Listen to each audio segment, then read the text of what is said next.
s'appelle bidon, bidon, bidon, bidon, bidon. Peut-être d'ici la elle s'appelle bidon aussi.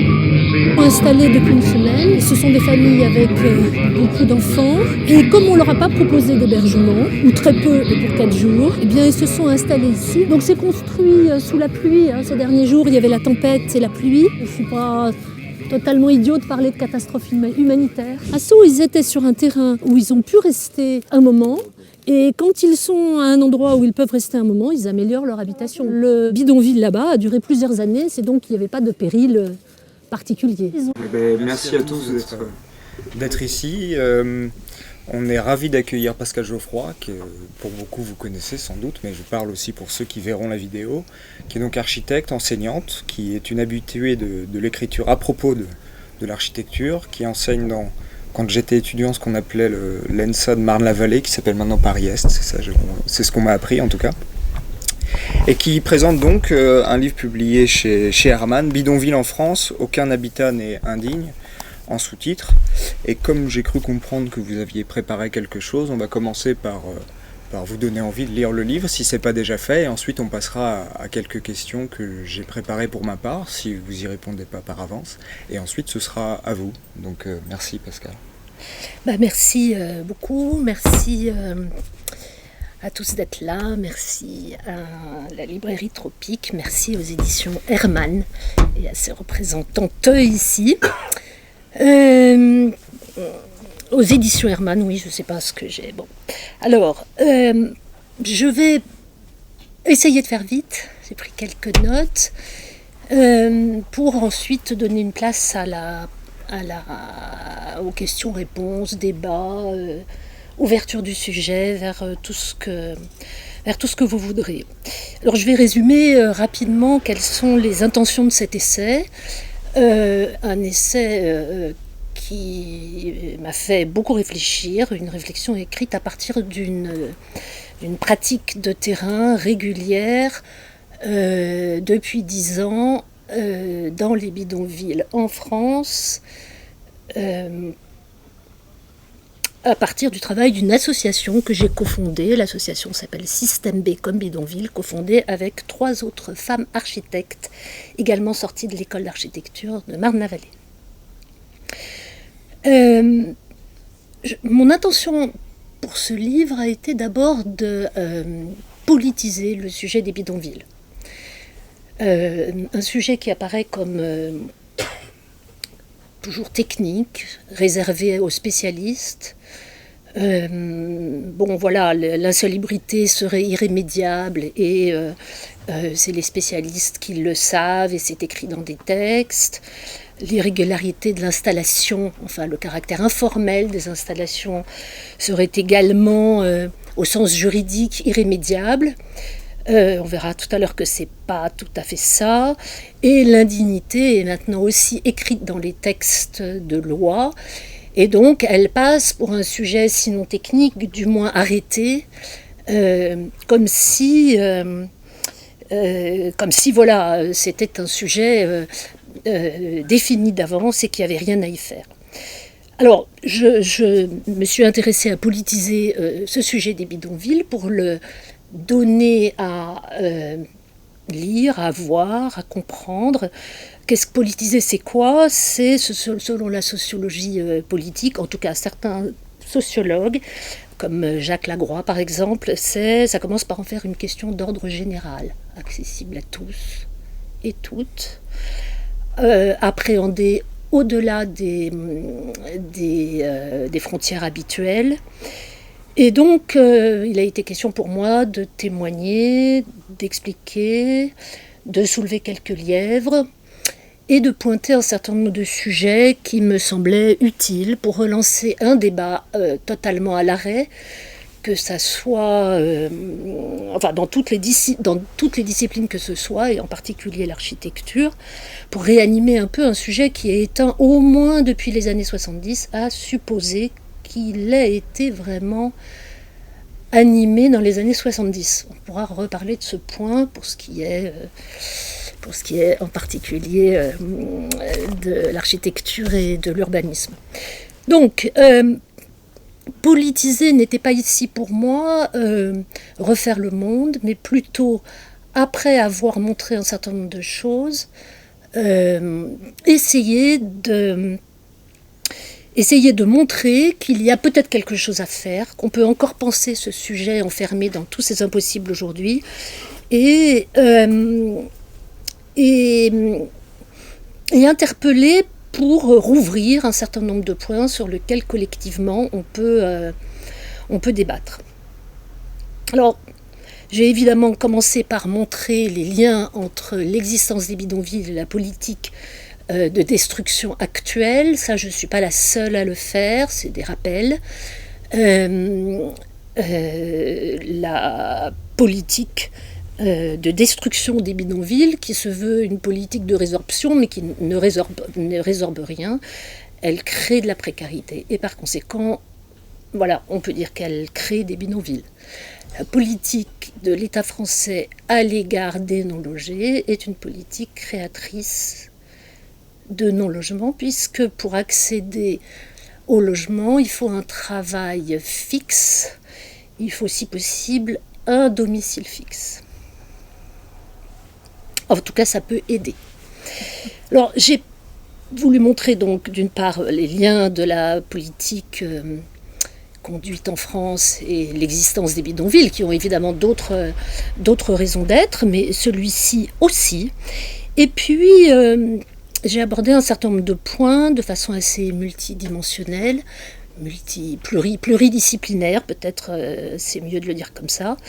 Et le livre est écrit en petits paragraphes, j'espère simples. Je me suis beaucoup donné du mal pour que ça soit très lisible et facile à lire, alors qu'il aborde des sujets finalement quand même très compliqués, parce que l'état des lieux sur les bidonvilles en France est très compliqué. Il est en soi, même si on dépasse ce champ technique, il faut quand même évidemment le croiser, l'analyser, et c'est assez complexe. Alors j'ai choisi plusieurs leviers pour rendre le livre lisible, qui sont des leviers qui me semblent intéressants à réfléchir pour aborder le sujet. Le premier levier, c'est le droit fondamental d'habiter. Le droit fondamental d'habiter est un droit fondamental inscrit dans la Déclaration universelle des droits de l'homme de 1948, souvent oublié et recouvert en France par le droit au logement, voire par le droit à l'hébergement, mais quand tous ces droits ne sont pas strictement appliqués, il reste encore le droit à l'habitat, qui n'est évidemment pas du tout appliqué, mais même pas envisagé en France.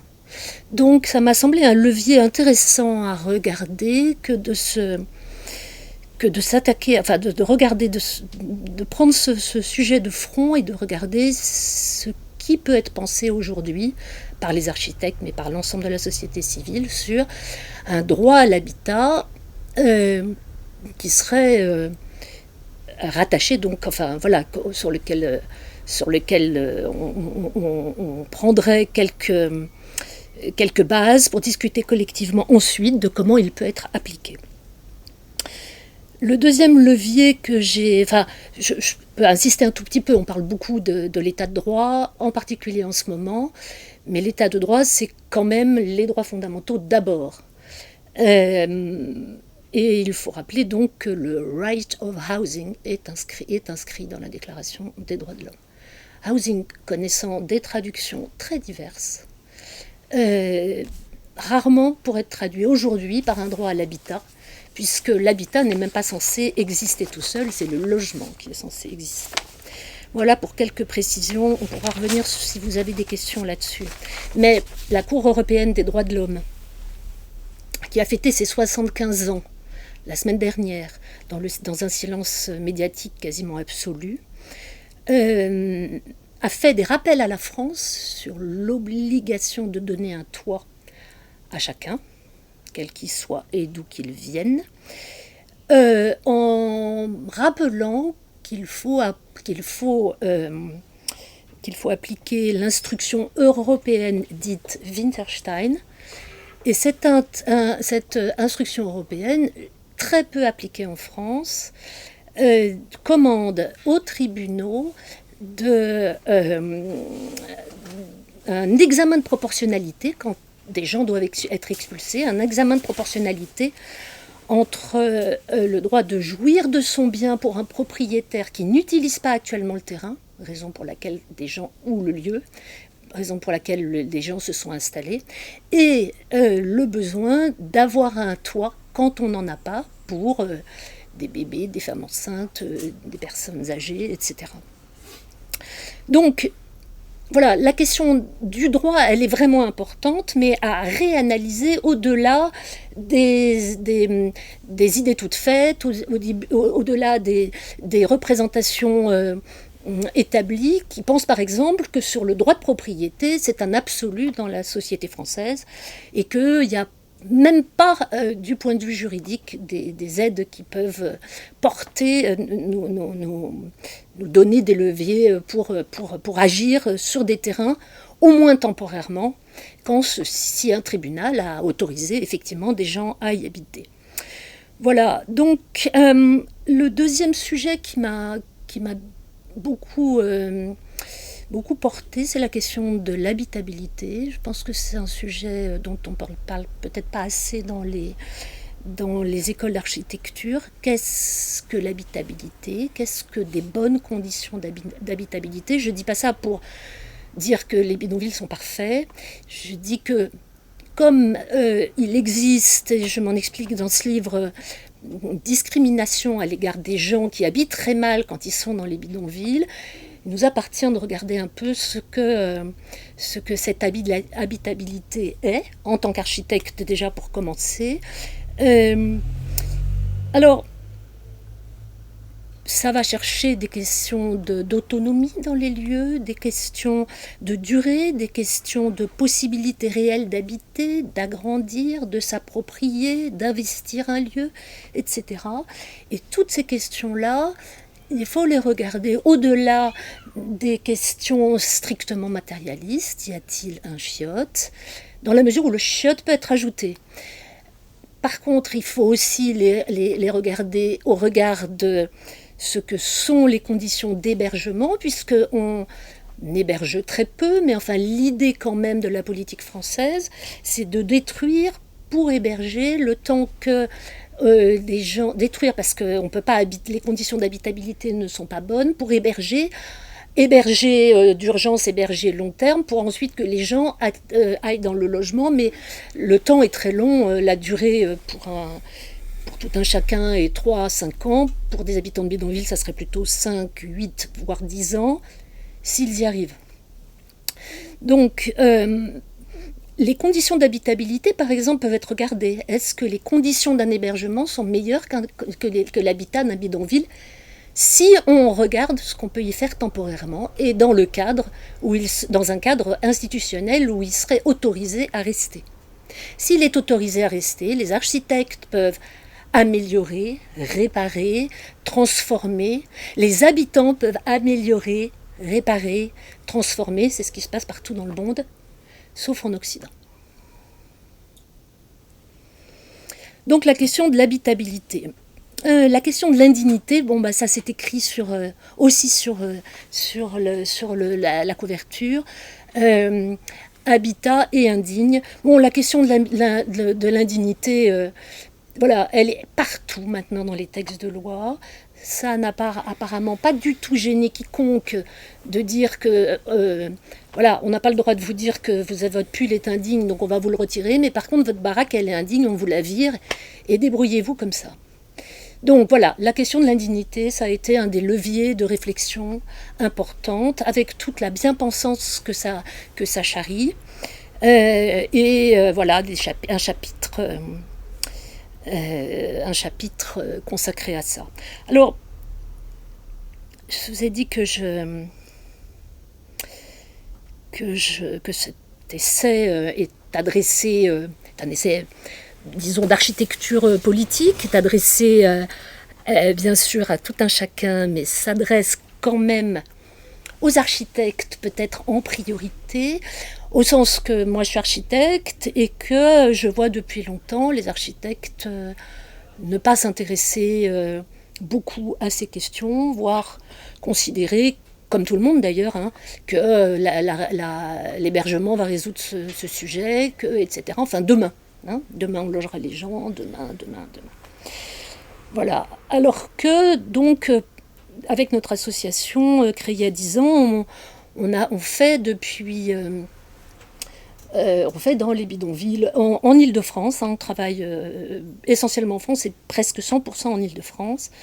On fait des réparations en fait. C'est quoi une réparation? C'est toute petite chose, ça peut être une sécurisation, ça peut être ouvrir une fenêtre dans une maison construite très vite, et sans la détruire, ça peut être de l'isolation, du sol, des murs, du toit, enfin des façades, du toit. Ça peut être évidemment construire des toilettes, ça peut être construire des équipements, ça peut être voilà, donc ça va de la toute petite chose à de la chose plus significative et en appui de ce que les habitants font eux-mêmes. Puisqu'ils savent très bien construire, ils sont simplement pressés et c'est beaucoup aussi de l'aide logistique, du débat, de la discussion, du coprojet, de la co-construction. Donc il est très intéressant de voir que les architectes qui parlent beaucoup aujourd'hui de soins, soins. Le care, oui. Pourrait aussi s'intéresser à du soin donné à des habitats aussi fragiles, à des habitants aussi vulnérables, etc., que les habitants des bidonvilles. Parce que les raisons d'informalité, les raisons d'irrémédiabilité, les raisons d'indignité, d'une certaine manière, voilà, j'essaye de les voir au début dans ce livre, mais ensuite je voudrais essayer que ce livre soit un appui pour qu'on puisse prolonger collectivement, j'espère, la discussion sur un devenir meilleur pour les habitants des bidonvilles aujourd'hui, qui sont discriminés non seulement pour ce qu'ils sont, des étrangers en situation régulière ou pas, etc., mais aussi comment ils habitent. Hein? Parce que ça veut dire qu'on est quelqu'un de pas bien quand on habite comme ça, en fait, en gros. Hein, c'est des récits qu'on entend tous les jours. Alors, réparation, donc, au sens... Le soin, ce qui est intéressant, c'est comment on peut, même si c'est des toutes petites choses, même si c'est d'abord temporaire, comment on peut réparer. Réparer au sens concret, qu'est-ce qu'on fait dans un bidonville pour l'améliorer, et réparer au sens philosophique et politique, qu'est-ce qu'on fait pour réparer l'injustice qui est actuellement commise, et depuis longtemps commise, à l'égard des gens qui habitent dans les bidonvilles. Bon, j'ai presque fini. Je dis un mot maintenant sur le chapitre consacré à l'architecture. Je pense que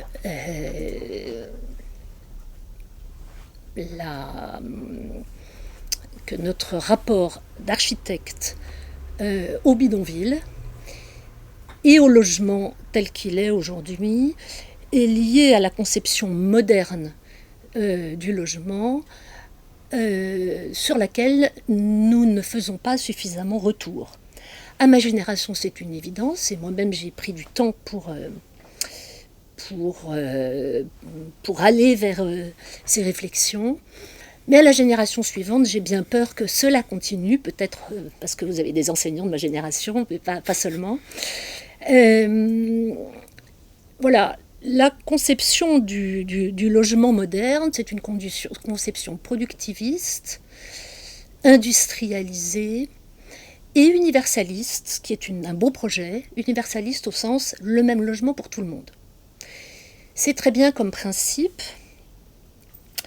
mais ça s'est heurté dès le départ à quelques difficultés, en particulier que l'industrialisation du logement n'a jamais pu se faire, et que par conséquent son coût n'a pas baissé, et par conséquent on a uniformisé un standard du logement toujours le même. Au passage, on a oublié quelques caractéristiques intéressantes du logement, par exemple pouvoir travailler à côté de son logement, le logement fonctionnaliste.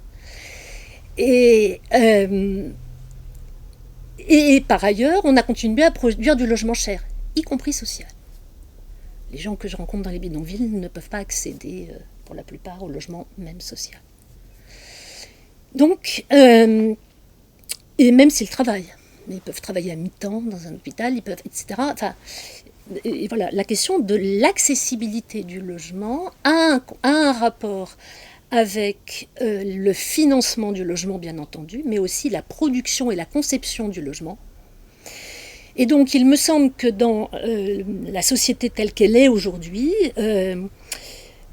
seulement demander plus de logements ou seulement demander d'occuper les logements vacants, ce qu'on demande depuis 30 ans, et ce qui est par ailleurs important, hein, ne va pas suffire vraisemblablement si par ailleurs une pensée du logement léger, modeste, la tiny house, la yourte, la caravane dans les campings, etc., n'est pas prise en charge aussi, et bien entendu les baraques de bidonville, les squats, etc., n'est pas pris en charge aussi par les architectes. Qu'est-ce qu'un logement temporaire? Qu'est-ce qu'un logement temporaire quand on n'a pas d'argent? Comment s'installe-t-on? Qu'est-ce que seraient les qualités d'un tout petit logement? Quelles qualités oubliées, et on le trouve, c'est le dernier chapitre ou l'avant-dernier dans le logement populaire, quelles qualités oubliées par le fonctionnalisme moderne on pourrait rapporter dans le logement. Voilà, j'en ai à peu près fini, si ce n'est qu'il y a aussi une interpellation aux architectes qui consiste à voir s'ils pourraient s'intéresser davantage aujourd'hui à l'autoconstruction. Je n'ai pas précisé ce que j'entends par bidonville, c'est défini dans le livre. Je me suis intéressée à une catégorie principale de bidonville, qui est le bidonville autoconstruit. Autoconstruit, ça veut dire par des gens, en se débrouillant et en choisissant même leur terrain. Donc à la différence du camp de Calais, par exemple, où là il y avait un terrain qui était défini par l'État. L'autoconstruction, les architectes depuis longtemps en ont peur, en ont eu peur, une forme de dépossession peut-être. Et là aussi, l'architecture moderne a joué son rôle, c'est-à-dire les architectes savaient ce que c'était que le bon logement. Il appartenait donc à eux de professionnaliser ce secteur, alors qu'il n'était pas tellement professionnalisé avant. Les architectes ne construisaient pas spécialement de logements et d'immeubles de logements auparavant. Et là, cette conception-là persiste. Et la question d'un travail ensemble, entre architectes et habitants, se pose, je crois, dans notre société, si on veut donner à tous un toit et si on veut donc promouvoir l'habitat pour tous. Voilà. Et merci, il y a quelques idées qui me viennent en vous écoutant et qui pourraient intéresser, au-delà de la question des bidonvilles, tous ceux qui s'intéressent à l'histoire du logement en général. Un point qui est très important, il me semble, dans ce que vous dites, c'est que beaucoup de gens seraient étonnés d'apprendre qu'en gros, jusqu'à la fin de l'école des Beaux-Arts, enfin de la section architecture de l'école des Beaux-Arts, en fait, comme vous le dites, le logement n'était pas un sujet traité par les étudiants, sauf la dernière année, c'est-à-dire en 69, quand Malraux l'a fermé. Ce qui nous paraît évidemment étonnant. Donc, d'une certaine manière, le logement, ça a existé, mais un peu aux marges, c'est-à-dire que des figures comme Viollet-le-Duc s'y sont intéressées.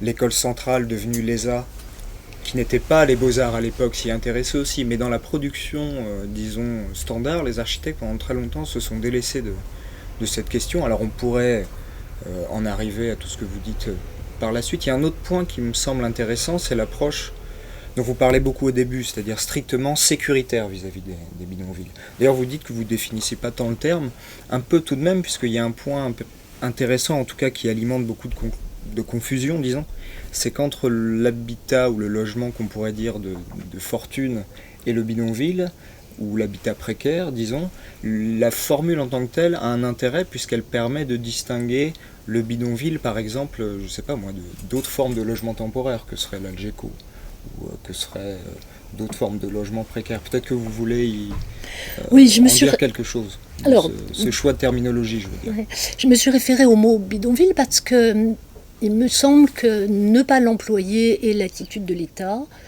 et ça entraîne beaucoup de déni terminologique, statistique, et de déni tout court, c'est-à-dire ça n'existe pas, ou d'ailleurs si ça existe, on va résoudre le problème aussi bien qu'on l'a fait dans les années 60, et hop, il n'y en a pas, ça y est, c'est comme si c'était fait. Donc le mot bidonville, voilà, et l'association qu'on a cofondée il y a 10 ans, ça s'appelle système B, et le B, c'est le B de bidonville. C'est le système B comme bidonville. Donc, vraiment, sciemment, on utilise ce terme aussi pour s'y retrouver, parce que, évidemment... Avec un parallèle avec le système D, je suppose. Voilà. Exactement. Pour Mais être aussi, bien clair. voilà, pour être bien clair. Mais employer le mot... D comme des merdes ou des brouilles. Hein. Employer Pour ceux qui ne connaissent pas l'origine du système D.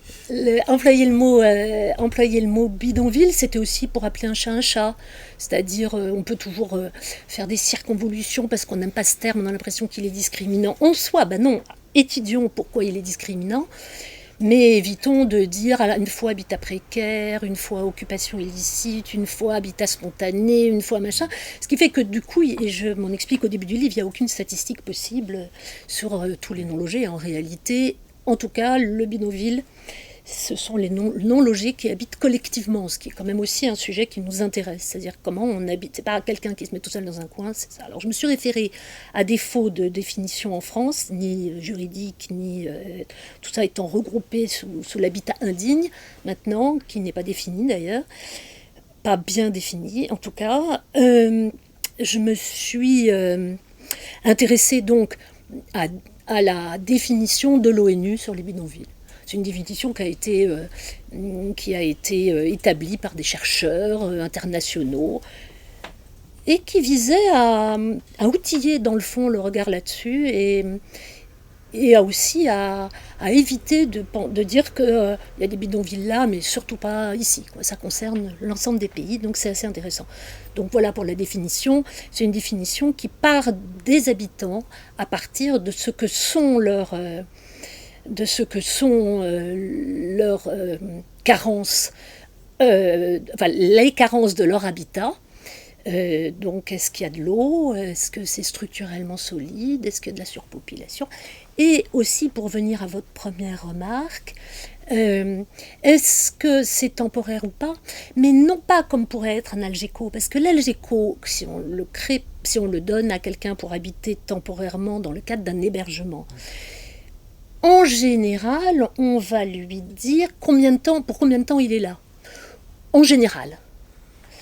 Alors, ce qui fait la précarité telle que l'a définie l'ONU comme une condition de définition du bidonville, est un bidonville, un lieu habité collectif avec plusieurs habitations, dont les gens n'ont pas connaissance a priori du temps où ils pourront rester.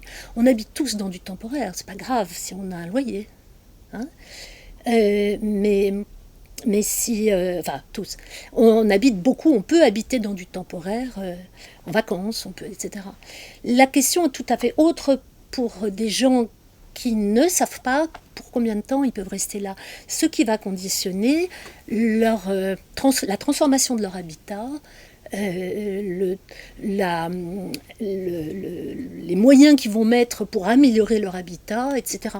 On voit très bien chez Drummond, par exemple, quand il relève comment les habitants au Brésil transforment leur habitat de favela, que la transformation de l'habitat commence immédiatement après que on s'est installé là, sur la foi de pouvoir y rester, et prend 15 ans. Et Drummond détaille la façon dont les gens vont d'abord solidifier un premier bâtiment, puis ensuite élargir le plan, puis etc. etc.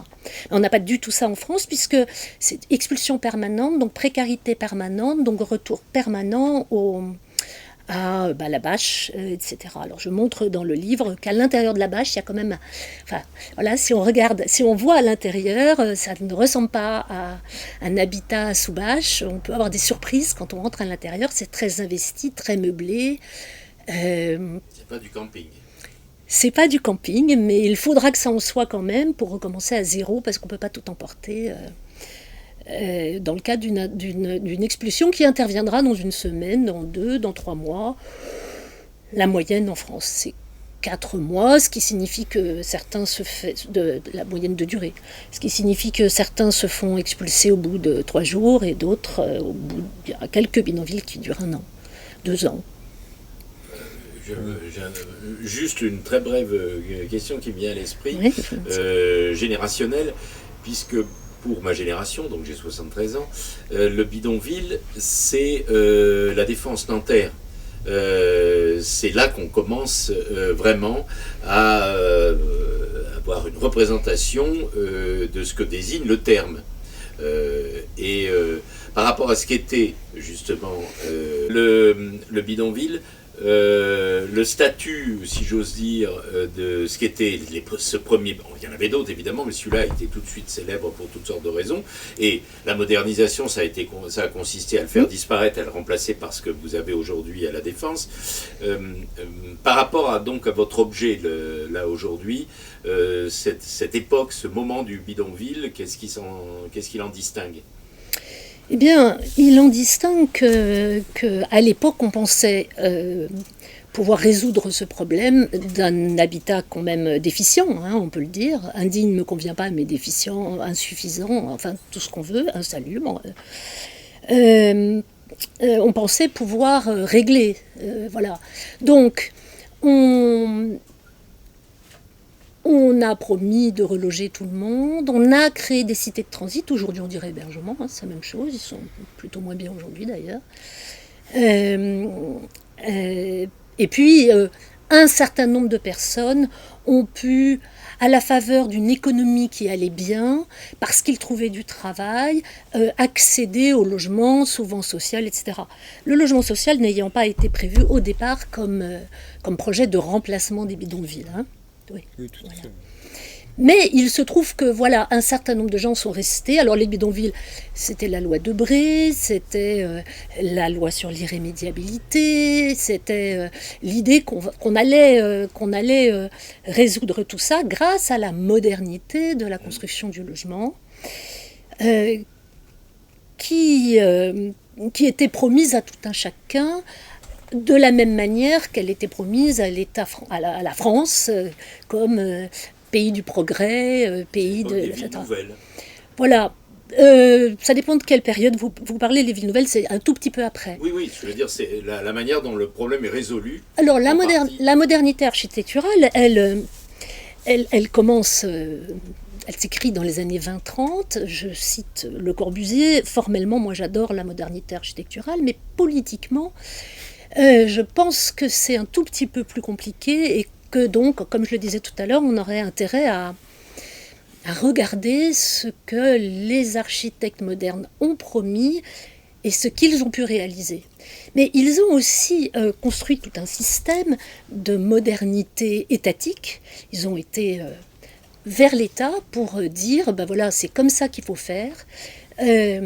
C'est l'État qui va financer, et donc l'époque à laquelle vous faites allusion, c'est l'État qui va financer un certain nombre de grands projets de relogement. Alors tout ça est étudié évidemment dans ses apports et aussi dans ses limites. Pendant ce temps-là, que disaient les architectes sur cette figure urbaine qui existait déjà, effectivement, qu'on a cru nouvelle, parce que le terme bidonville apparaissait, mais en fait, ce n'était pas du tout nouveau, qu'on a cru faire disparaître, mais en fait, qui n'a pas disparu. On dit qu'elle a réapparu, mais enfin, c'est encore un sujet historique sur lequel il y a du travail à faire. Qu'est-ce que faisaient les architectes ? Ils allaient quand même un tout petit peu dans les bidonvilles, pour y construire déjà ce qu'on continue à faire encore aujourd'hui, c'est-à-dire des jeux pour enfants, etc., de l'eau, mais à l'époque, l'eau ne manquait pas dans les bidonvilles, la scolarisation ne manquait pas dans les bidonvilles. La situation était légèrement différente tout de même. Il n'y avait pas ce mécanisme, on dit aujourd'hui, invisibilisation du sujet, qui était... voilà, on osait dire dans la presse qu'il y avait un bidonville, que ça n'allait pas, qu'il fallait s'en occuper, qu'il fallait... Aujourd'hui, c'est un sujet relativement tu. Et les architectes qui étudiaient ça... ça doit pouvoir se trouver sur Internet. Il y a un film qui a eu pas mal de succès à l'époque, qui s'appelle Max et les ferrailleurs. Oui. Et en partie, il y a des passages qui sont tournés justement dans le bidonville de Nanterre. Oui, absolument. Et il y avait une étude célèbre chez les architectes, et en particulier les étudiants architectes, mais à Belleville. Mais finalement, la vision, quand on regarde, parce que bon, on peut y revenir maintenant, mais on dit beaucoup entre nous, comme oh, bah alors c'est un revival, ça revient, les architectes ont beaucoup étudié ces questions. Quand on regarde ce qu'on a étudié dans les années 70, alors moi j'étais pas encore étudiante, mais quand on regarde ce qui a été dit sur les bidonvilles, faut y aller, il faut vraiment le regarder, quoi. C'est-à-dire, il y a peu de choses. Hassan Fathy est favorable, y compris dans les pays occidentaux, à dire il y a de l'autoconstruction, ça m'intéresse, mais il est à peu près le seul. Un peu plus tard, il y aura Yona Friedman qui va travailler, mais très vite, il sera mis de côté. Michel Ragon dit qu'Hassan Fathy dit des bêtises. Et la vision du bidonville, des relevés qui sont faits, etc., est extrêmement culturaliste. C'est-à-dire, en gros, c'est des Algériens qui viennent construire un habitat algérien. Voilà. Problème. D'abord parce que ça établit une relation entre une population, son habitat et le bidonville, alors qu'on sait déjà à l'époque qu'il y a des Italiens, des Portugais, des Yougoslaves, déjà des Tziganes, etc. Des Français. Et bien sûr des Français, merci. Et donc, et puis que de toute façon, c'est des pays d'origine de gens qui veulent devenir français, donc en fait, tout ça est compliqué. De la même manière qu'aujourd'hui on parle d'anti-tziganisme, l'État français veut à la fois lutter contre l'anti-tziganisme, mais quand on parle de bidonville, on parle des tziganes. Bon ben voilà, tous les bidonvilles, il n'y a pas que des tziganes en bidonville, tous les tziganes n'habitent pas dans les bidonvilles, parce qu'une fois qu'ils sont en logement social ou autre, on les appelle plus des tziganes. Donc évidemment, Non plus, de Rome et de Tziganes, aujourd'hui, c'est la même, c'est pas pareil, mais c'est comme ça qu'on dit pour les deux, en grande généralité. On a un des premiers points de sédentarisation de France, c'est en bas de la rue, au 156, je ne sais pas si vous le connaissez, un des premiers, d'ailleurs il est classé monument historique, grand ensemble HLM de France, je crois que c'est 1928, et c'est la première fois que on est la 5e ou 6e génération, ils sont toujours là, les premiers, donc Tziganes, Roms, eux-mêmes s'appellent Roms, sédentarisés, vous en avez y compris aujourd'hui la trace historique. Pour ceux que ça intéresse, vous allez faire un tour, c'est impressionnant, juste en face de l'hôpital Saint-Joseph, au 156 rue Raymond-Losserand. Et ce qui veut dire aussi, c'est petit point qu'on peut rappeler, que les tziganes ne sont pas nomades. Qu'il y a des tziganes qui sont nomades, mais il y a beaucoup qui ne sont pas nomades. Ceux-là, ils ne sont plus depuis bientôt 100 ans. Oui, mais c'est intéressant ce point, enfin c'est important en tout cas ce que vous racontiez sur l'invisibilisation, puisque ça fait partie des discours médiatiques, on entend souvent quand on regarde la télé, on écoute la radio, on lit peut-être son journal de référence, qu'on a démantelé un camp. Mais le corollaire de ça n'est jamais présenté, à savoir, qu'a-t-on fait des gens? Où sont-ils? Enfin, ça c'est un point qui me paraît essentiel, mais dont vous parlez, c'est-à-dire, on peut effectivement faire des gorges chaudes et pleurer des larmes de crocodile en prétendant que cet habitat est indigne, avec toute l'histoire des attitudes moralisatrices qu'ont eu les réformateurs vis-à-vis de la question du logement. Ça, c'est un point vraiment important, c'est-à-dire l'association directe entre la psychologie de l'habitant et la forme bâtie dans laquelle il vivrait. Ça, c'est une constante dans l'histoire du logement, mais toujours est-il qu'effectivement, cette question-là n'est jamais résolue, en fait. Elle reste centrale dans la manière dont elle devrait être posée et ne l'est pas. Mais je voulais aussi vous poser une autre question. Oui. Vous parliez du fait qu'il y a peu de travaux, au fond, de la part de gens qui sont du métier, pour ainsi dire, sur la question. Oui. Est-ce que, justement, au moment où on passe vers ce qu'on appelle, pour aller vite, la critique, disons, postmoderne, du mouvement moderne, du modernisme, dans sa période un peu triomphale, est-ce que vous avez repéré des figures, vous en avez évoqué quelques-unes, Yona Friedman, par exemple, mais admettons que c'est étonnant, d'ailleurs, que Michel Ragon, qui soit en plus d'une sensibilité un peu anard, etc. Vous avez la page. Et le bidonville, c'est très bien. Mais c'est ailleurs qu'en France. Ah oui, c'est réactionnaire aussi, oui, c'est ça. Donc est-ce qu'il y a des figures dans cette période-là qui néanmoins ont essayé de prendre le sujet à bras-le-corps? Et d'ailleurs, Michel Ragon a une attitude complètement culturaliste, c'est-à-dire, il dit en gros que les habitants des bidonvilles, quand ils construisent leur habitat, alors à l'époque ils sont un peu plus stables qu'ils ne le sont maintenant, donc peuvent s'exprimer effectivement un certain nombre de points de comment on habite quand on vient de tel pays ou de tel autre. Mais par ailleurs, ils se ressemblent beaucoup quand même. parce qu'ils sont érigés dans telles conditions, pour tel moment, etc. Donc il y a un contexte qui fait que d'où qu'on vienne, le logement qu'on fait va avoir des points communs. J'ai perdu le fil, c'était quoi la question? Donc on va reproduire chez nous ailleurs. Donc il reproche aux habitants des bidonvilles, Michel Ragon, juste pour y revenir, mais ça, vous lisez enfin il faut lire Lisez le livre, hein, c'est notre... Non, mais surtout le livre de Maxime, Ragon, c'est juste intéressant de voir aussi que on dit toujours oui, tout le monde s'y est intéressé, mais en fait on s'y est intéressé pour dire quoi? On s'y est intéressé pour dire c'est pas bien. Voilà. Donc c'est pas bien parce que c'est finalement les gens qui sont pas modernes. Hein, ils reconstruisent toujours la même chose, qui est une forme de misère importée, rurale si possible, etc. C'est pas bien d'un point de vue architectural. D'un point de vue architectural. Alors, dans la critique, les critiques postmodernes, il y en a eu beaucoup, mais rarement sur le logement.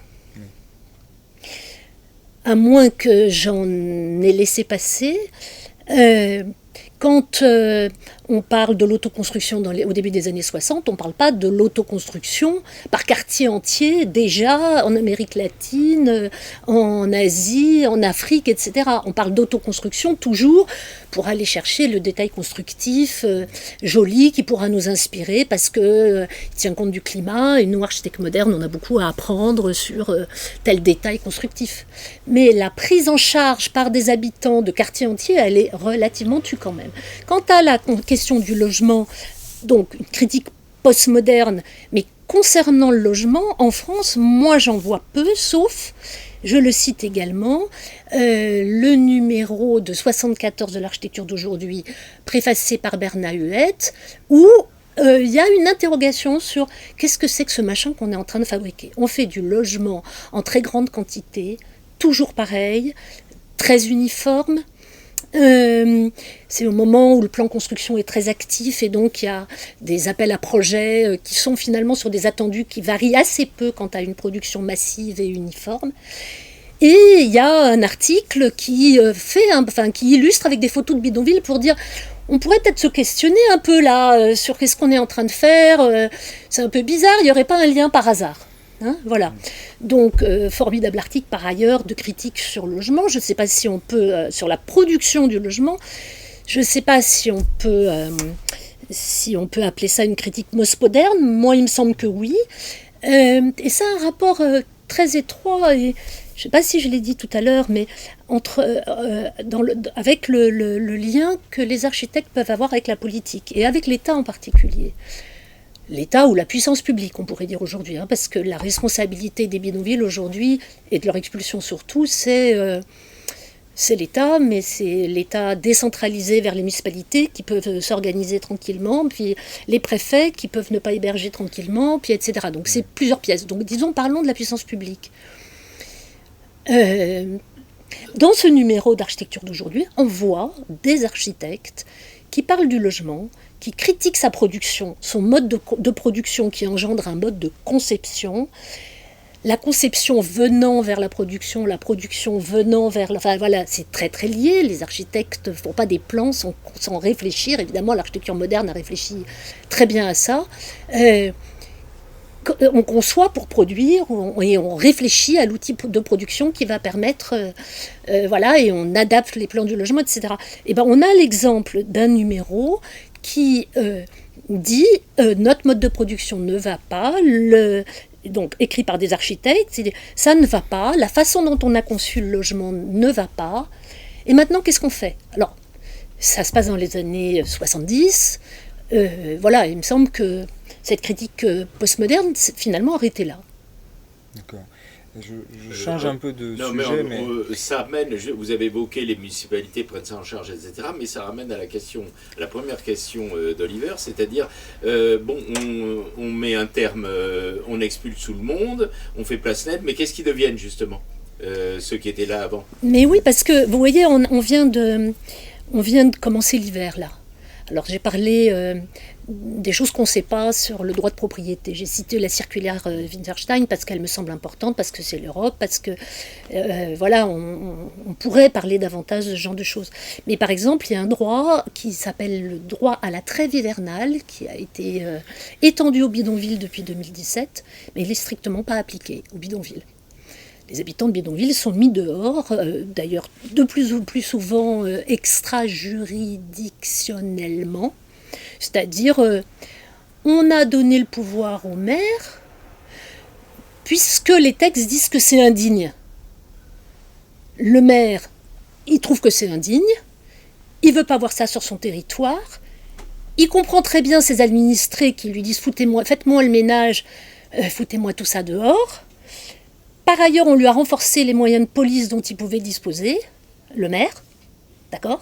Donc il envoie des policiers, alors ça j'en suis témoin très régulièrement, il envoie des policiers sur le terrain, les enfants pleurent, il dit, le policier ou la policière, faut dire les deux, il dit aux gens, vous devez partir, sinon on va vous prendre vos gosses. Les gens répondent une fois ou deux, attendez, il nous faut un papier. Éventuellement, ils vont partir et revenir. Et là, je peux raconter des histoires vraiment de menaces qui sont proférées par les policiers municipaux aux habitants, parfois avec couteau. C'est terrible. Il m'est arrivé une fois de le filmer, je peux le prouver. Eh bien, vous pouvez nous envoyer. On intégrera ça dans la vidéo, si vous voulez. Une bonne illustration. Oui, donc, ça avait déjà été publié ils par l'humain. disparaissent des radars, mais alors, on va les retrouver un peu plus tard. Ensuite, que ça soit en métropole ou que ça soit à Mayotte, puisque le sujet a été un petit peu mis à l'honneur parce qu'il s'est passé à Mayotte avec une officialisation du discours politique anti-bidonville, c'est-à-dire on va tous les supprimer, comme si c'était possible. Comme si c'était possible. Mais qu'est-ce qu'ils font quand on leur supprime leur habitat ? Ils vont déboiser un petit coin de forêt, à moins qu'ils tombent chez un marchand de sommeil, à moins qu'ils aillent s'entasser dans une autre baraque déjà construite, en attendant, ou qu'ils dorment dans leur voiture en attendant de reconstruire. Et ceci partout. Nicole. Il me semble que c'est le même procédé qui est employé pour les points de deal. La police arrive, fait un scandale, les habitants protestent, etc. Et les gens partent et s'éparpillent dans la nature et on ne sait pas trop bien ce qu'ils deviennent, sauf qu'on les retrouve 8 ou 10 jours plus tard dans un autre endroit. Oui, mais enfin, les dealers, c'est pas du tout la même... on les retrouve pas dans les mêmes circonstances et ils sont pas dans la même situation que non, bien sûr, voilà. Mais ce que je veux dire, c'est que c'est un procédé de faire exploser des populations, d'exploser des populations qui ne correspondent pas aux désirs des élites, on va dire. C'est peut-être un peu exagéré de dire ça. Oui, parce que les dealers, je trouve que l'exemple est quand même, surtout dans les circonstances, est un peu choisi. Mais je pensais aussi, j'ai dit les dealers parce que ça me paraissait, très visible, mais je pensais aussi aux enfants qu'on exclut des écoles. Il y a des enfants un peu perturbants, etc. On finit par les exclure, on ne sait pas ce qu'ils deviennent. Il y a une façon en France d'invisibiliser, moi j'aime bien ce terme, c'est un procédé. Oui, c'est un procédé. C'est un procédé politique. Voilà. Et ça marche aussi pour les femmes. Enfin, moi, je connais bien beaucoup mieux que le bidonville la question des femmes. Eh bien, très souvent, on les invisibilise aussi au maximum. Comme ça, c'est réglé. Elles n'ont pas d'histoire. Ça en commun, effectivement. Moi, je trouve. Donc, c'est vraiment un procédé. Ça en commun, la question de toute population qu'on trouve indésirable parce que en dehors de la norme, donc ça a existé pour de nombreuses minorités. Parfois ça change un tout petit peu, mais bon voilà. Mais ça en commun aussi la question de l'efficacité de l'État par rapport même de l'efficacité ou de l'inefficacité de l'État par rapport à même ce que lui décide. parce que et l'État le décide aussi en vertu d'un certain nombre de représentations sociales qui sont ou pas qui sont ou ne sont pas inscrites sous forme de normes d'habitabilité, etc. Mais déjà ça c'est pas bien, ça c'est bien.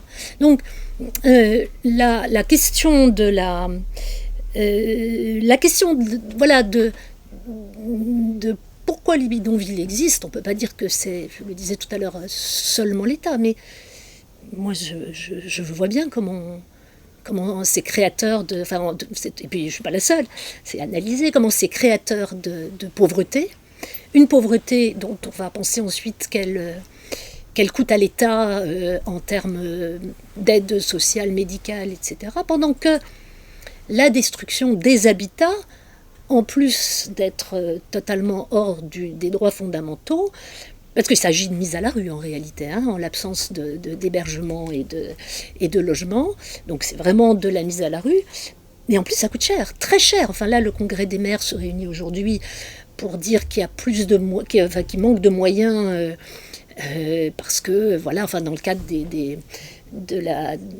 questions de budget en France, ces temps-ci, chacun vient chercher le budget qu'il lui faut, en particulier les collectivités territoriales. Mais le budget d'expulsion d'un bidonville, ça a également un coût. Je donne des indications. Aussi dire autre chose, peut-être pour venir un petit peu au secours des architectes. Mais volontiers. Parce que, vu mon âge, j'ai eu l'occasion de discuter à plusieurs moments de l'histoire avec des architectes et souvent de leur dire mais comment vous avez pu construire des horreurs pareilles quand on passait à la porte de la Chapelle, enfin je sais pas si tu vois le quartier. Et qu'est-ce qu'il répondait ? Il répondait quand même quelque chose, il répondait mais on nous donne pas d'argent. On n'a pas d'argent. On est obligé de construire bas de gamme. Et ça je l'ai entendu... Alors, le bas de gamme, peut-être que ça n'explique pas la répétition des deux pièces, WC, etc. Ils auraient peut-être pu leur faire un petit effort. Mais voilà, donc il y a quand même la question de l'argent et qui finance. Oui, mais moi je ne faisais pas une critique en règle des architectes. Non, mais j'ai beaucoup apprécié un certain nombre d'opérations de logement social que j'ai...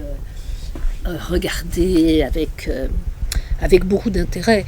Là, je parle plutôt du modèle de pensée dans lequel ils se sont, à mes yeux, enfermés par rapport au logement aujourd'hui, quitte à d'ailleurs se plaindre en permanence qu'on ne leur donne plus de place de réflexion, que les plans de logement sont standardisés, etc. Donc, ce qui est vrai aussi maintenant, c'est-à-dire que la qualité du logement à laquelle tu fais référence, il y a 50 ans, pardon, je ne sais pas si c'était daté plutôt des années 60, 70 ou 80, ce que tu disais, voilà, elle est une qualité qui s'est perdue.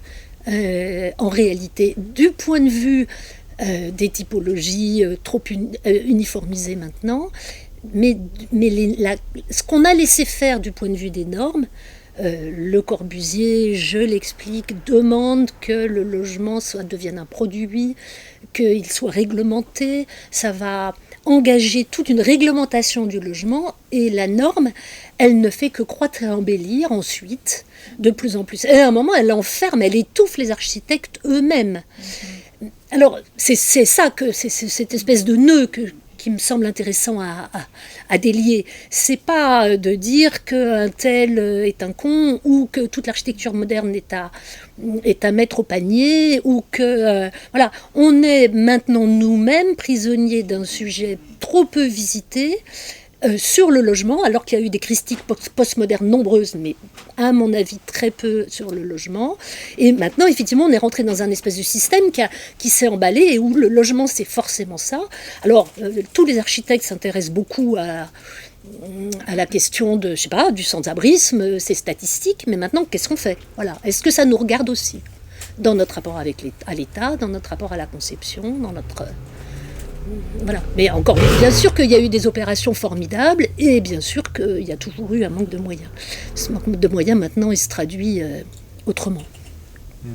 Vous citez d'ailleurs la phrase, on pourrait l'interpréter comme étant cynique, mais de Rem Koolhaas justement, qui dit qu'au fond, la question du logement n'en est pas une, ou en tout cas elle est réglée dans la mesure où soit on a des logements, disons, décents, ou qui sont satisfaisants à minima, ou alors on a du non-logement, mais qui a sa raison d'être aussi, et donc finalement il n'y a pas de question à poser, ou en tout cas il n'y a pas de sujet, ce qui est une attitude évidemment un peu étonnante, mais qui fait écho à autre chose, c'est que vous avez sans doute lu, comme beaucoup d'architectes qui s'intéressent au logement, les travaux de Guérand.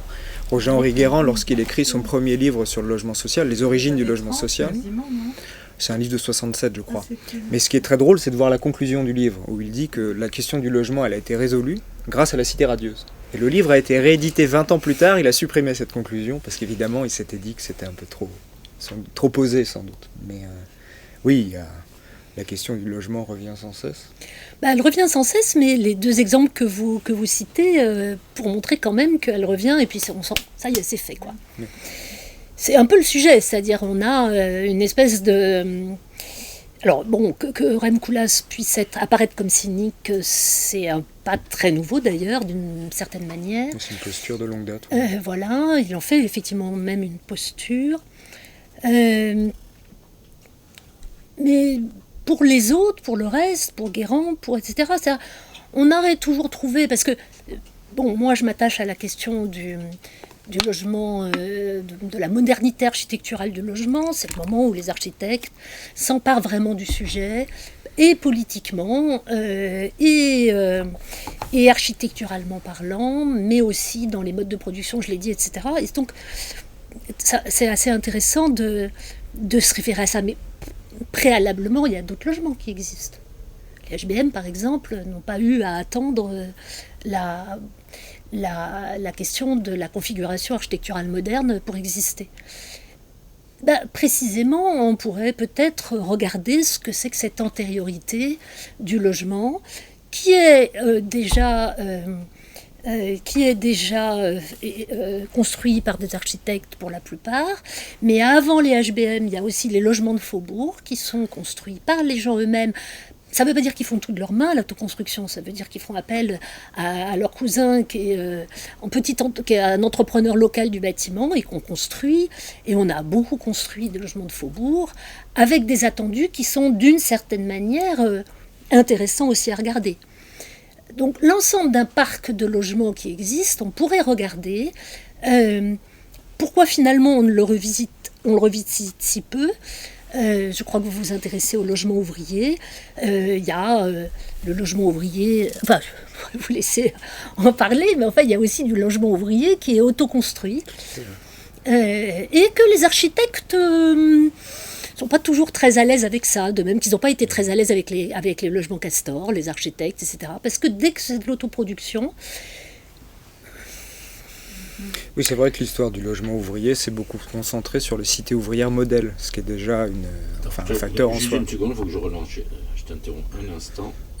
Non, je disais simplement que l'histoire canonique du logement, qui en plus dans certains textes a une dimension téléologique, c'est-à-dire qu'on va vers le mouvement moderne en quelque sorte, s'est beaucoup intéressé au logement dit modèle, c'est-à-dire des projets qui par définition ne sont pas représentatifs de la production standard. Et l'exemple des faubourgs que vous évoquiez est d'autant plus intéressant puisqu'encore une fois ça répond à un mécanisme d'exclusion en fait. Quand on habite dans les faubourgs, par définition on n'est pas dans un logement modèle ou a fortiori dans un habitat haussmannien. Donc c'est une des conditions de possibilité de cette autoconstruction. Est-ce qu'on pourrait dire qu'en un sens elle vient justement de ces mécanismes d'exclusion économique ou pas seulement ? Moi, j'essaye de regarder vraiment, non pas comme sociologue, mais comme architecte. Il me semble que ces logements de faubourg, pour certains construits avant la réglementation urbaine, qui les rattrape ensuite, parce que l'urbanisation les rattrape, vont garder assez longtemps et peut-être encore aujourd'hui une forme de regard négatif. Ils ont été construits en dehors d'une réglementation et ils ont été construits en dehors de l'aura architecturale, d'une professionnalisation, etc.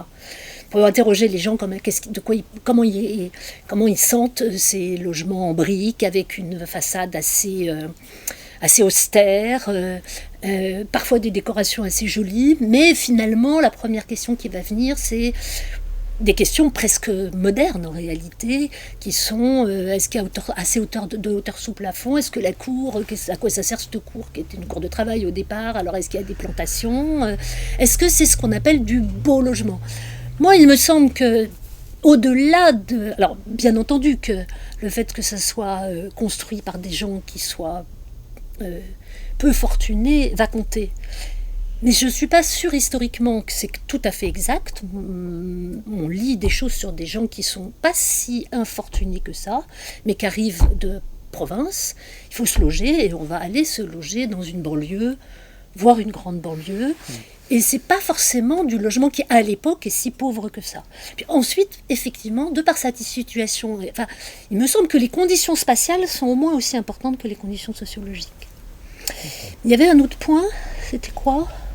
Je crois que on y a répondu peut-être. Bon, mais en tout cas, comme Madame a commencé, si d'autres d'entre vous ont des questions. Je suis étonnée parce qu'en lisant le livre, moi je ne suis pas du tout architecte, j'ai découvert que finalement on met en insécurité ces populations qui cherchent un refuge, un abri, sous prétexte de l'insécurité qui serait la sécurité des habitants autour ou l'insécurité du bidonville, etc.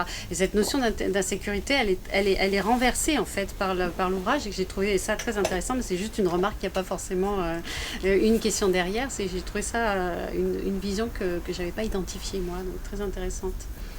Oui, enfin, effectivement, c'était un des points, je ne voulais pas citer tous les points d'accroche, mais effectivement, on est dans une société qui tient beaucoup de discours sécuritaires, souvent à contre-emploi. Bon, là, c'est un exemple sur le bâti. Voilà. Donc, merci de... On met des gens à la rue, donc dans l'insécurité, et on leur enlève l'abri qui se sont construits. Pour des motifs de sécurité. Pour des motifs de sécurité et d'insécurité. On les met à la rue, ce qui évidemment ne rend pas leurs conditions d'existence plus sûres. Au motif qu'ils font courir des risques à d'autres populations, et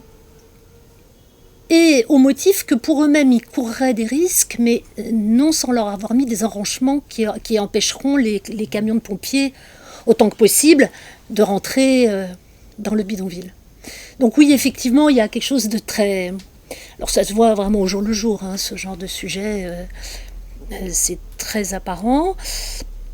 Et ensuite, il me semble que la question de l'insécurité, comme pour tout autre sujet, elle doit être prise de façon nuancée, en fait. C'est-à-dire que le sujet n'est pas du tout... dialectique. Dialectique. Parce que c'est typiquement une contradiction dans notre jargon marxiste, Voilà. ce que vous soulevez. Effectivement, c'est complètement contradictoire. Et donc, ça ne peut être résolu que de manière dialectique. Voilà. Non, mais très bien pour la dialectique. Il ne s'agit absolument pas de dire que le bidonville n'est pas dangereux. Mais à l'époque où on voit des immeubles exploser en plein Paris, des tours prendre feu en plein Londres, on peut quand même là aussi regarder ce qu'il y a comme représentation sociale comme représentation sociale de ce risque. Qu'est-ce qu'il y a comme sécurisation possible, puisque la sécurisation c'est quand même quelque chose qui appartiendrait théoriquement, si vraiment il est avéré que le bidonville est dangereux, qui appartiendrait quand même à la puissance publique. Et s'il est dangereux pour lui-même ou s'il est dangereux pour l'environ, les environs, c'est pareil. Voilà, puis ensuite il faut aller regarder un tout petit peu ce qu'est la véritable dangerosité d'un incendie dans les bidonvilles, non pas qu'elle n'existe pas, non pas qu'il n'y a jamais eu de mort, mais on sait très bien quand même que s'il y a de l'électricité qui était donnée à ce bidonville, s'il y avait un point d'eau, enfin, ça serait de la sécurisation très importante, sachant qu'on est de plein pied. Il y a une règle sur les habitats de plein pied qui existe pour des habitats tout à fait formels, qu'on peut regarder pour ces habitats de bidonville. Et si on regarde les pratiques, quand un incendie se déclare, en général, on écrase la maison et on l'étouffe. Et donc, parce qu'on est de plein pied, on sort de la maison, on fait tomber les parois et on arrive à... Voilà, surtout si on a de l'eau. Sur l'électricité, il faut voir que les incendies les plus graves sont des incendies avec donc, des morts. Et ça, c'est la nuit. qu'on allume une bougie et parce qu'on n'a pas d'électricité. Et donc voilà, donc là effectivement la nuit ça peut faire des dégâts nettement plus importants. Donc, c'est une nouvelle contradiction, c'est que ça supposerait qu'on veuille bien autoriser des installations même sommaires pour éviter des départs de feu, ce qui justement pose un... Mais la première installation pour éviter un départ de feu, c'est l'électricité. Or, en France, contrairement à peu près tous les pays voisins, on ne peut pas apporter l'électricité dans les bidonvilles. Et vous savez pourquoi ? Parce que les normes d'installation du matériel de l'entreprise Legrand, en particulier, et d'autres aussi, ont des normes qui ne peuvent pas être respectées dans le bidonville. Donc ce même matériel est installé par cette entreprise, par des tas d'associations hors de France, mais en France, les normes d'installation de ce matériel français sont telles qu'on ne peut pas l'installer dans les bidonvilles. Oui, ce qui ne l'empêche pas, et je parle d'expérience, de le voir installé dans d'autres formes de logements qui sont tout à fait insalubres d'ailleurs. Mais... Oui, et dans des squats, enfin, bien entendu, par ailleurs, il existe des bidonvilles où les gens installent l'électricité. Est-ce que le squat, justement, entre dans les catégories bidonvillières que vous abordez ? Oui, tout à fait. Même si l'administration française a cru bon de le doter non seulement d'un nom différent, mais aussi de règles administratives différentes, d'expulsion, etc. Pour ce qu'on appelle communément les squats.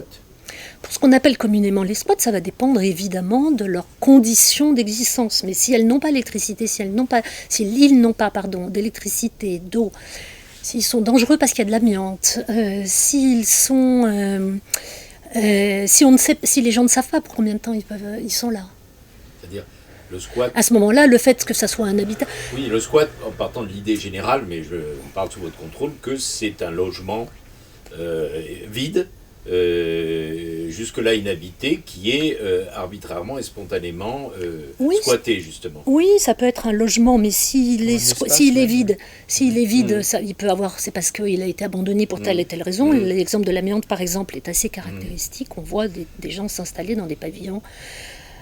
Et oula, qu'est-ce qui se passe quand on s'aperçoit qu'il y a des trous partout et qu'il y a de l'amiante ? Compliqué. Mais on parle aussi de squat si... des gens se sont installés dans des, un hangar de grande surface de bricolage à l'abandon avec le toit défoncé. Et là d'ailleurs, ils sont à moitié à l'air libre, et donc la différence entre squat et terrain occupé n'est pas très significative. La norme transversale, c'est l'indignité, c'est un point de vue moral finalement. C'est un point de vue moral sur le mal habité. Oui. Au nom de tout le monde devrait habiter pareil, un bon logement. Ce qui est très bien. Mais ce qui malheureusement se révèle... comme nous disons également, un universel abstrait. Un peu abstrait en effet, comme universel. Oui, moi j'avais une question tout à l'heure, vous avez dit que la force municipale, c'était souvent celle qui mettait un terme à l'habitat, un terme au bidonville. Et je voudrais savoir si vous aviez déjà rencontré, vous, des maires qui avaient l'éducation de cette problématique des bidonvilles et essayaient d'empêcher la destruction systématique des bidonvilles sur leur territoire. Et qu'est-ce que ça engendre et quelle est la marge de manœuvre du pouvoir municipal ? J'en ai rencontré, puis il y en a eu au début des années 80, à Saint-Denis, à Strasbourg, il y en a actuellement un petit peu à Nantes, il y en a eu à Montreuil, peut-être Grenoble a essayé un peu, et puis j'en ai rencontré dans le 91, Grigny, par exemple. Bon, Orsay à un moment, mais c'est fini. En fait, aujourd'hui, le maire a un pouvoir de police, c'est une réglementation relativement récente, un pouvoir de police contre l'indigne. Il n'est même pas obligé de faire voter en conseil municipal. Ok ? Il doit théoriquement tenir ses troupes, c'est-à-dire on ne peut pas expulser n'importe comment, mais puisque c'est indigne. Bon. Qu'est-ce qui les empêche de faire ça ? Quels sont les arguments en tout cas qu'ils donnent ? Les arguments qu'ils donnent sont, vous comprenez, je l'ai dit tout à l'heure, les administrés ne veulent pas, mais ils oublient qu'il y a d'autres administrés qui voudraient bien. Dans beaucoup de communes, ils oublient. Il y a des communes où il y a aussi des groupes d'habitants qui vont dire, il n'y a pas beaucoup, mais il y en a, qui vont dire, mais attendez, dérange personne. L'argument principal qui revient, les arguments principaux qui reviennent, c'est les administrés ne veulent pas, et ça va nous coûter cher, même dans des municipalités bienveillantes, ça va nous coûter cher pour la scolarisation des enfants, pour les services sociaux. Autrement dit, ils habitent là, ils ne sont pas des habitants comme les autres. Et ça, c'est à peu près de toute couleur politique. Le ton va être différent. On va rencontrer, vous vous doutez où, des tons plus agressifs sur ces gens-là. Mais madame, enfin voilà, des critiques en angélisme, etc. Mais pour ça, voilà. Alors, bon, c'est là qu'il faut, c'est juste faire connaître le sujet, discuter, aller vers une reconnaissance d'un point peut-être assez fondamental, ce sont des êtres humains eux aussi. Moi, je voulais rebondir sur la question de monsieur, sur le... Alors, ma culture n'est pas complète, loin s'en fout sur le sujet, mais j'ai l'impression qu'il y a des pays où le fait de s'intéresser au bidonville, quand on est une ONG, une entreprise ou un architecte, c'est une source d'innovation. Donc ça, j'avais la question aussi sur les villes, parce que je vois une source d'innovation démocratique, ou enfin, en tout cas, dans la lutte contre la pauvreté. Je pense à ce que fait la voûte nubienne en Afrique, je pense à ce que fait Cemex au Brésil, avec Patrimonio Oil, où ils innovent, plutôt de l'innovation sociale avec du microcrédit pour l'auto-amélioration des habitats. Je pense à ce que fait un garçon qui s'appelle Alejandro Aravena, que tu dois connaître au Chili, c'est ça, c'est au Chili, où il fait des logements moitié finis, en gros, pour expliquer un peu, et les habitants font ce qui manque. Est-ce qu'il y a des... Je pense, même alors, je ne sais pas vraiment dans quelle mesure c'est industrialisé, mais ce qu'a fait Shigeru Ban avec les habitats en carton dans les catastrophes humanitaires, etc. Est-ce qu'il y a des gens en France qui bossent là-dessus, soit des entreprises, soit des ONG, soit des villes, on en a parlé, des archives? Parce qu'en fait, j'en connais pas, en t'écoutant, je me disais, tous les exemples que je connais sont ailleurs. En fait. Et ben voilà. Alors on est plusieurs quand même à être architectes, donc on va pouvoir discuter de ça. Moi, mon livre, il s'occupe des bidonvilles en France. Il y a un chapitre sur ce que j'ai vu ailleurs, et j'ai choisi des petits bidonvilles pas connus, dont on ne va pas nous expliquer que le bidonville rend les gens mafieux en soi, etc. Et puis simplement je les décris. Mais oui.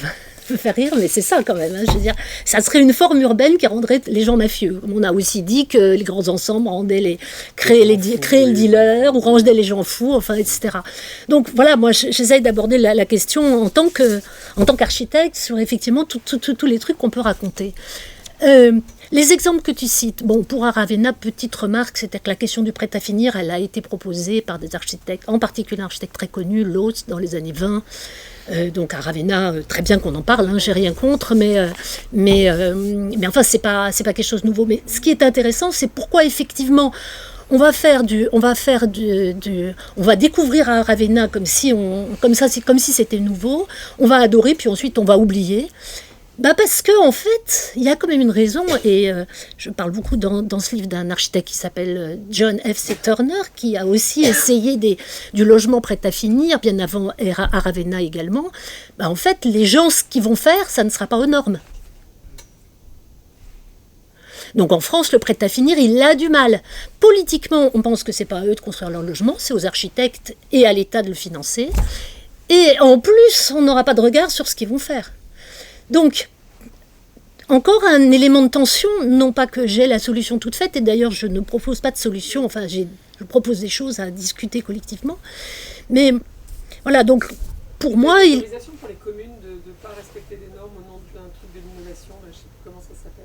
Oui, il y en a eu plein, Patrick Bouchin en a fait plein, mais c'est ne pas respecter des normes seulement sur tel point de réglementation technique. Sur la question de quand je suis une grande famille avec 4 enfants, je suis obligée d'habiter un F5 de telle surface et ça va me coûter tant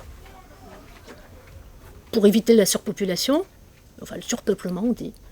Ben ça, c'est ce que j'appelle des normes d'habitabilité, enfin je ne suis pas la seule à employer ce terme, qu'on n'avait pas autant du logement ouvrier qu'on a aujourd'hui et qui fait que les gens ne peuvent pas se loger. Et qui fait aussi qu'on trouve que le bidonville est insuffisant, même s'ils ont justement la possibilité en réalité d'agrandir, sauf dans des sites très contraints par l'espace. Le conflit entre les habitants d'une commune et les habitants de bidonville de point de vue historique, puisque c'est le conflit éternel entre les sédentaires et les nomades. Et donc ceux qui s'installent sur une terre depuis longtemps, ils n'aiment pas ceux qui viennent pour habiter à côté. Et puis deuxième question, au point de vue d'architecte, est-ce que vous considérez que par exemple, facteur cheval, c'est une autoconstruction? Parce que c'est très joli, mais je sais que les architectes, quand ils parlent de facteur cheval, ils pensent qu'il était un peu fou, le plafond n'est pas comme ça, il n'y a pas d'électricité. C'est pas aux normes. C'est pas aux normes. Alors, je vous fais rire en vous disant que la semaine dernière, dans un bidonville, il y a quelqu'un qui m'a appelé la factrice cheval.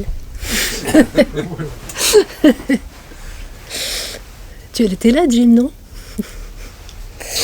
Sur cette affaire, la question qu'a posée Dimitri, sur le rapport du sédentaire, et de celui qui arrive, là où il y a déjà des gens, bref, l'éternel problème du migrant par rapport à... Il y a deux sujets, en fait. Il y a le sujet des sédentaires par rapport aux nomades. Alors ça, c'est un sujet politique d'enfer, c'est pas mon sujet, c'est-à-dire que le nomade, c'est quelqu'un de pas bien, et ça a une relation, effectivement, vous avez raison, avec la question de comment on considère l'habitat. Donc voilà, en France, on considère que quelqu'un qui aurait un camion qui bougerait tout le temps, contrairement aux États-Unis, qui aurait un mobil-home ou quelque chose comme ça, et ben en fait, il n'a pas de domicile. C'est pas possible en France. D'accord ? C'est pas possible. Vous ne pouvez pas être dans un camping à l'année, c'est interdit. Vous ne pouvez pas avoir un domicile, une adresse de domiciliation. Sur une yourte, rue de Bervilliers, numéro. Il y a un numéro, ils ont peut-être réussi, mais en fait, en gros, c'est pas considéré par l'État français, vraisemblablement parce que démontable, parce que, etc., comme une vraie habitation. La domiciliation, c'est le contrôlable, dans un esprit très latent quand même qu'on a, puisque... on peut le voir autrement ailleurs, mais bon, je cite l'exemple des États-Unis. À l'ère d'Internet, c'est quand même étrange qu'on ne puisse pas être domicilié dans son camion. Hein ? D'accord. C'est plus tout à fait les registres d'antan. Alors ça, c'est... Pardonnez-moi, quid de la domiciliation dans les bidonvilles ? La domiciliation dans les bidonvilles, elle est faite par des associations qui veulent bien, qui ont encore de la place, théoriquement par les CCAS des villes, c'est-à-dire les services sociaux des villes, qui en général n'ont plus de place et ne veulent pas. Pour que les gens puissent recevoir un courrier quand ils ont cherché un boulot ou parce qu'ils ont besoin d'une carte vitale ou d'une CMU quelconque, enfin il y a plusieurs formes, et bien sûr il leur faut une domiciliation, mais il y a un manque de place sur la domiciliation importante, c'est-à-dire l'État a délégué ça maintenant à des associations, les mairies, elles sont censées le faire, mais si elles disent j'ai plus de place, voilà, non, plus de place. Moi j'étais plein de fois aux mairies en disant ils sont là. Est-ce que vous voudriez bien, s'il vous plaît, écoutez, madame, on a dans leur zombiphone. Ils sont une espèce de concurrence des publics, si vous voulez, nécessite qu'on entend beaucoup. Comprenez, madame, on ne peut pas accueillir toute la misère du monde. Ça participe de l'invisibilité. Bien sûr. Absolument. Bien sûr. Alors, donc, le rapport entre sédentaires et nomades, c'est un problème politique. Enfin, je veux dire, bon, pour revenir aux Tziganes, ils ont été encampés et exterminés pour cette raison. Hein. Ils étaient considérés comme nomades. Donc, c'est vraiment un très, très grand sujet. Alors que déjà, à l'époque, ils étaient plus nomades pour beaucoup d'entre eux. Et même les gens du voyage aujourd'hui... une population qui a des origines souvent, disons, de tziganes ou les nouveaux venus. Mais alors, le nouveau venu, c'est un autre sujet. C'est un autre sujet, c'est-à-dire effectivement un entre-soi de gens bien installés qui ne veulent pas de ça chez eux parce que ça va déranger. C'est vrai que ça compte, hein. Vous avez tout à fait raison. Aussi. Comment ? Ou aussi des gens pas très bien installés qui ne veulent pas qu'on vienne sur leur territoire. Oui, ou des gens qui sont eux-mêmes installés dans un pavillon, mais le nouveau venu, surtout s'il est mal installé, va faire baisser le prix du pavillon. Alors ça, on en entend. Et quand on se promène à Bangkok, il en va autrement. Alors, donc, je vous propose, comme le temps a filé, une petite conclusion avant qu'on passe à la signature. C'est toi qui fais une conclusion. Voilà. C'est vous, pardon, c'est vous qui faites une conclusion. En bon jacobin, j'accepte le tutoiement. Non, que la seule conclusion, c'est parlons de bidonville et achetez le livre. Et voilà. J'espère que vous avez soif. Voilà. Lisez le livre et bravo.